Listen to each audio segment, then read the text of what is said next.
Hola a todos. En 1969, jóvenes oficiales bajo el liderazgo del coronel Muammar Gaddafi llevaron a cabo un golpe de estado para derrocar al rey y orientar el país hacia el socialismo. Al asumir el poder, exigió de inmediato que el Reino Unido y los Estados Unidos retiraran sus bases militares, con el fundamento de garantizar la soberanía nacional. Sin embargo, después permitió que la Unión Soviética viniera y estableciera bases militares en el norte.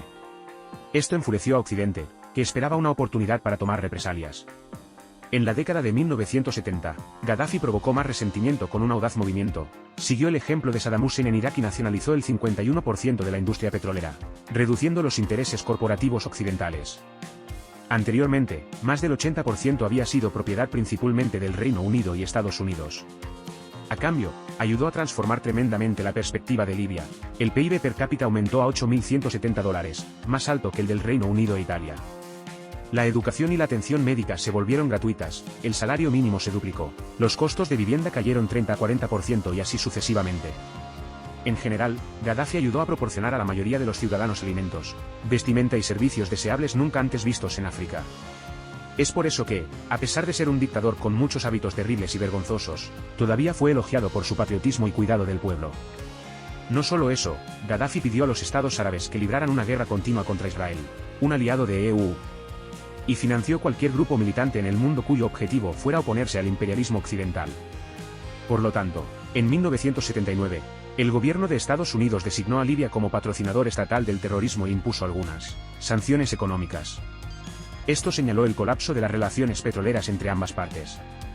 Más tarde ese año, manifestantes libios quemaron la embajada de Estados Unidos en Trípoli para mostrar su solidaridad con Irán, que en ese momento retenía rehenes estadounidenses. En 1981, cuando las fuerzas de EU estaban realizando ejercicios en el Golfo de Sidra, dispararon misiles para repeler buques libios, ya que Libia reclamaba la soberanía sobre el área pero EU no la reconoció. Estados Unidos quería afirmar el derecho de libertad de navegación enviando fuerzas allí para provocar. Furioso por haber sido inesperadamente atacado, Estados Unidos lanzó ataques de represalia pero no infligió bajas. Un diminuto país de apenas 3 millones de personas en ese momento se atrevió a enfrentarse a Estados Unidos, en múltiples frentes, y Estados Unidos juró que respondería adecuadamente. En 1986, Estados Unidos envió 30 buques de guerra y 225 aviones al Golfo de Sidra con el objetivo de ejercer el derecho de libertad de navegación para ver quién se atrevería a oponerse. Libia desplegó 2 buques de escolta misilísticos y 3 patrulleras para interferir. Como resultado, se dañaron de 4 a 5 buques libios y murieron 72 personas. También en 1986, Estados Unidos llevó a cabo ataques aéreos contra las 2 ciudades de Trípoli y Bengasi, matando a 45 personas, bajo la acusación de que Libia estaba detrás del atentado en la discoteca de Berlín que mató a soldados estadounidenses. Sin embargo, las agencias de inteligencia europeas en realidad no encontraron evidencia que vinculara a Libia con él. Fuentes de la BBC indican que Estados Unidos lo utilizó principalmente como pretexto para asesinar a Gaddafi después de su llamado para que los militantes a los que apoyaba atacaran a Estados Unidos en cualquier parte del mundo. Las relaciones entre ambas partes se volvieron profundamente odiosas. Estados Unidos retiró todas las compañías petroleras, que habían estado generando miles de millones en ingresos anuales. Después de que terminara la Guerra Fría con el colapso soviético, Libia perdió su respaldo y se ablandó, aceptando negociaciones para levantar las sanciones. Libia aceptó compensar por los daños infligidos a los estadounidenses, se comprometió a renunciar al terrorismo y detuvo su programa de armas químicas. Todo pareció reconciliarse sin problemas durante décadas después. Incluso Libia negoció una mayor cooperación petrolera con Estados Unidos y firmó importantes contratos de compra de armas. Sin embargo, nada de lo que hicieron fue suficiente para que Washington pasara por alto el régimen, simplemente porque el gobierno de Gaddafi había sido puesto en la mira. En 2011, la primavera árabe se desarrolló en todo el Medio Oriente, primero en Túnez y luego en Egipto, con protestas masivas que derrocaron dictadores y llevaron a líderes democráticos al poder. Inspirados por sus vecinos, los libios también se levantaron exigiendo el derrocamiento de Gaddafi. Con protestas ordinarias, un régimen protegido por el ejército y la policía no puede colapsar. Detrás estaban activistas políticos que querían un cambio de régimen para asumir escaños de poder en Libia. Estas figuras establecieron su propio ejército rebelde y gobierno en la sombra justo después de que comenzaron las protestas. En un mes, apelaron al apoyo occidental y recibieron un respaldo entusiasta sin precedentes en la historia. Estados Unidos respaldó a Khalifa Haftar, permitiéndole regresar y dirigir el ejército insurgente. Haftar fue en su momento jefe de gabinete de Gaddafi que lo ayudó a llevar a cabo el golpe de 1969 contra la monarquía y comandó muchas guerras entre Libia y países de la región. En 1986, Haftar fue capturado en batalla con Chad, después de lo cual Gaddafi lo abandonó en un acuerdo de alto el fuego.